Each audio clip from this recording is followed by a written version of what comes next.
Welcome back. It's fight season. We are joined by UFC lightweight Thiago Moises coming off of a big win over Trey Ogden at UFC Vegas 101. Thiago, thank you for joining me. How are you? Thanks for having me. I'm good. How are you? Doing great. You're coming off of a pretty dominant win. Just curious how you feel about your performance and how everything went down. I feel really good about my performance. Trey is a very good fighter, and I'm happy that I got the calf kick was working. The ground and pound worked very well also. So overall, I'm happy with my performance and happy with the win. Yeah, you had. I was watching the fight. You had Trey pretty hurt at one point. Are you disappointed you couldn't get the finish, or do you feel pretty good about just having sort of like a clean, dominant decision win? Which point that you were talking about? I think it was the second round. I forget. I forget it was first round or second round. I forget. I mean, maybe I'm misremembering it. Low kicks or Yeah, when he was on ground and pound? the ground and pound, when he was on the ground, yeah. Like I was trying to finish, but he was doing a really good job defending himself. He has a really good bottom game. He's a legit black belt, so yeah, was hard to finish him. And also I had like some health issues. After wins also. That took away a little bit my energy also, and I think if it wasn't for that, I would have finished him. Yeah. What do you mind me asking? What sort of issues you were dealing with? Like I had like after wins, I had like diarrhea, so I was still getting dehydrated. Yeah. So I think it was a key factor also. It affected me a little bit. So, but I was like so well like prepared for this fight that I was still able to get a good performance. Right. Yeah. Yeah. So sounds like you had a pretty the weight cut was kind of tougher this time. Is that kind of what you're saying? The weight cut was about the same, but like I drank too much electrolytes too fast. Got it. Okay. Got it. Got it. And yeah, and I didn't recover as much weight as I usually do. I was lighter and skinnier this time. Right. So just curious, any thoughts on like what you want next? You just fought on the first card of 2025, so you have now you check one off. Any thoughts on who you want next? I don't care like who is my next opponent. Like I'm down to fight anybody, and I just want to fight in May. Uh, my wife, she's expecting our first child for June, Right. so I'd love to fight in May. That'd be awesome. Congratulations on that.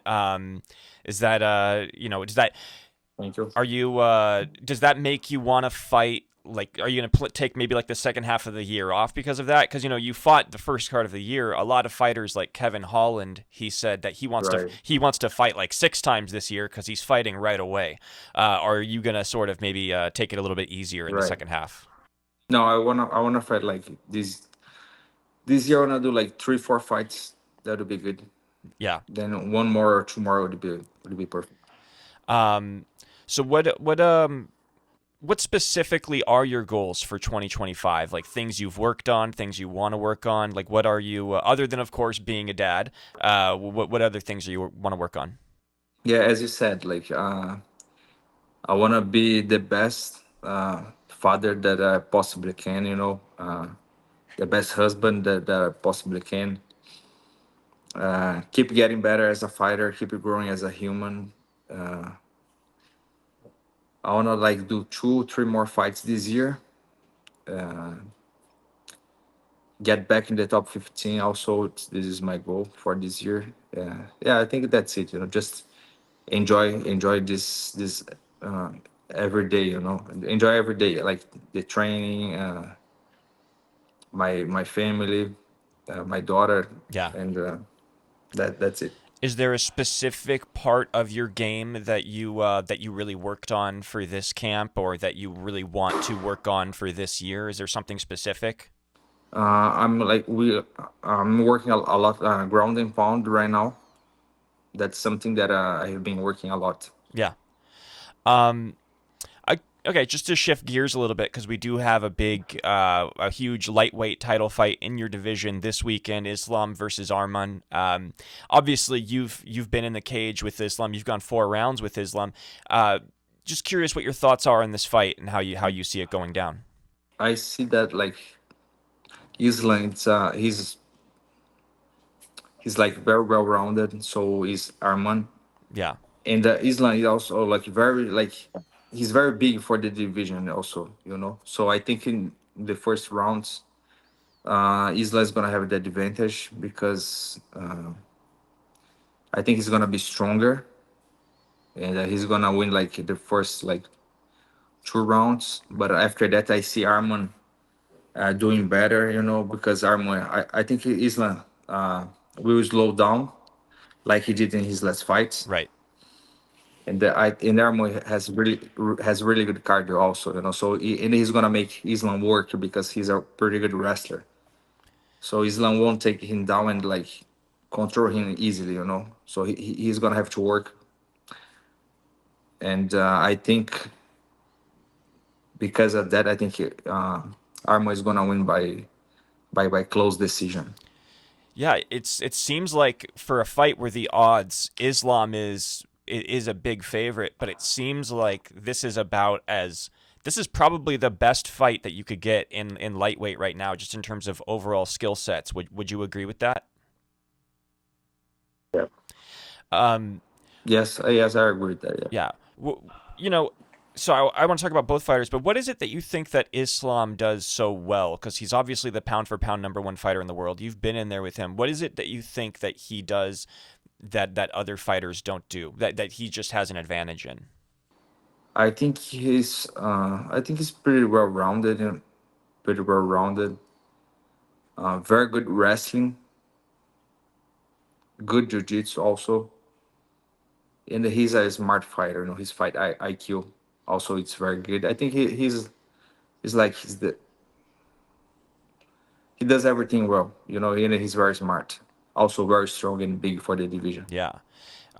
Do you, if he does beat Arman, if Arman doesn't win and Islam stays champion, who do you see potentially challenging Islam at this point at lightweight? Because it seems like he's kind of established himself as the cream of the crop at this point. I think Moicano would give him like a very tough fight also. Oh, well, he's fighting this weekend too. So you think that he would be potentially next in line Yeah, with a win over Dariush? I think so. Yeah, Yeah. What is it? that I think that would make a lot of sense. What would Moicano do that would give Islam trouble? Man, he's like everybody who trains with him know how good his grappling is. Yeah. Like how strong he is, how skilled he is. So would it be like I think he can match Islam grappling. What would you like if you were to give somebody We a just saw what he did to BSG. right, right? Yeah, no, I was there. I was there. I was in Paris. I saw that fight live. So I'm just curious. What Right. if you were to give him advice or to give anybody advice, just based on your experience against Islam? What would you say that you would do differently to beat him? What would be your approach and how to beat him? I think just go out there and like just be aggressive, offensive. Just offense. Because everybody who fights him, they just training to defend about takedowns, and they're like that's all they do. Even Conor did this when he fought Habib. He said like all that I trained was like to defend the takedown. You cannot win a fight just training to defend takedowns. So Right. that would be my device. Right. Shifting gears, Ilia Topuria has talked about potentially moving up to lightweight. How do you think he would do if he were to come up and fight in your division? I think he would do great because he's like very skilled. I think he would like fight. He would be in the top of the division. I don't know if he could beat Islam. I don't know how big he is. But like if Islam has like too much weight advantage, he would be out grappled. Right. But I think he would beat like a lot like he would be like top three for sure. Yeah, I agree with that. Um, there are some, Islam is obviously number one pound for pound, but there are some people who believe that your countryman, Alex Pereira, has an argument for being the number one pound for pound fighter. What are your thoughts on that and the pound for pound debate? I think Alex Pereira is the pound for pound for sure, because Islam is like a very dominant fighter and champion also, but like Volkanovski, he beat Volkanovski twice, who is a featherweight. He's not even a lightweight. And who else he beat? Uh, Charles Charles, yeah, and Poirier. and Poirier. Yeah. Um, I think Pereira. I think Pereira. so that's Pereira versus Ankalaev seems like the next fight probably for him. If he beats Ankalaev, where should he go from here? Do you think he moves up to heavyweight and fights Jon Jones? Do you think that that's like the next natural step for him?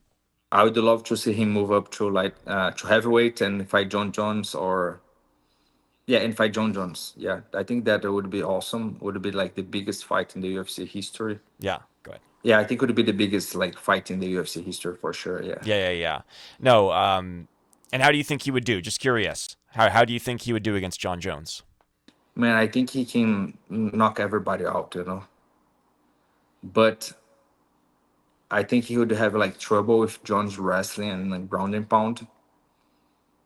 But if Jones try to strike it to him, Alex Pereira will knock him out. I love it.